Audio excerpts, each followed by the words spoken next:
Bonjour, Morning Brief du 23 septembre 2025. Alors, la bourse de Kazan termine la semaine sur une note positive avec un MASI qui a aligné de 0,06%, portant ainsi ses gains à 35,09% dans des volumes qui sont en amélioration. Plus de 538 millions de dirhams échangés sur le marché central au Tijaï était le titre le plus actif avec un volume qui dépassait 144 millions de dirhams, 62 millions 855 000 dirhams échangés sur le Tisalet et plus de 60 millions 654 000 dirhams de volume transigé sur Mansamalo. Pour ce qui est des principaux écarts de la journée, ainsi la hausse de Maghreb de 4,22%, 3,77% de hausse pour réalisation mécanique, résistance d'Al-Salam de 3,43%, une progression de 3,22% pour Maghreb Oxygène, et CIH qui gagne 2,85%.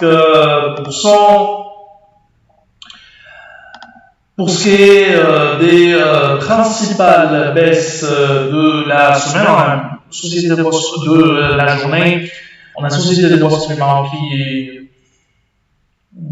recul de 4,26%, un repli de 3,21% pour Cément du Maroc. Atlanta Sanad cède 2,79%, Stobis en Afrique qui lâche 2,56% et 2,17% de perte pour cause humaine.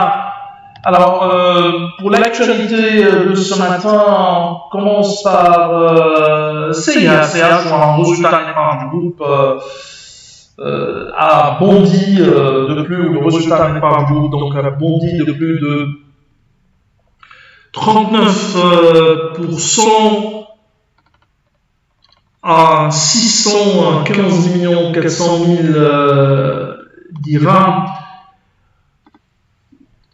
437 000 dirhams, un résultat en croissance, forte croissance qui a été portée essentiellement par la progression significative du PNB plus 17,8%, une hausse maîtrisée des charges de fonctionnement et la baisse du coût de risque à 517 millions de dirhams pour 582 millions de dirhams. OS1 2024, ces réalisations dépassent légèrement nos attentes. Le résultat n'est pas du groupe attendu à 1,1 milliard de dirhams sur l'ensemble de l'année 2025 sous l'effet d'un provisionnement moins important que prévu. Nous révisons notre modèle à la hausse dans les prochains jours. On a HPS qui annonce la signature de deux contrats avec deux banques asiatiques classées respectivement le top 100 et top 200 mondiaux qui ont choisi PowerCard V4. Ces contrats on-premise devraient générer plusieurs millions de dollars de revenus avec une contribution significative à l'EBITDA. Leur impact sur les comptes de HPS commencera à partir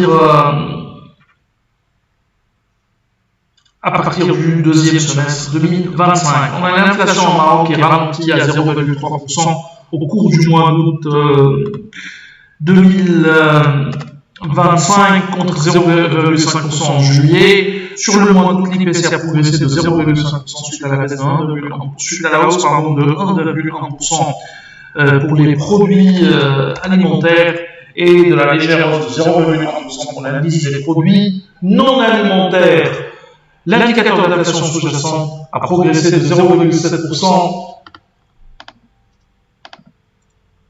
0,9% au mois de juillet, mais stable au cours de ce mois d'août. Alors, on a également ces chiffres pourraient renforcer le scénario d'une nouvelle réduction du taux directeur lors de la réunion de ce matin, réunion de cette journée, au cours de cette journée de Banque Al-Maghreb. Alors, c'est tout ce qu'on a pour ce matin. Nous vous remercions pour votre attention. Nous donnons rendez-vous bien sûr pour demain matin. Demain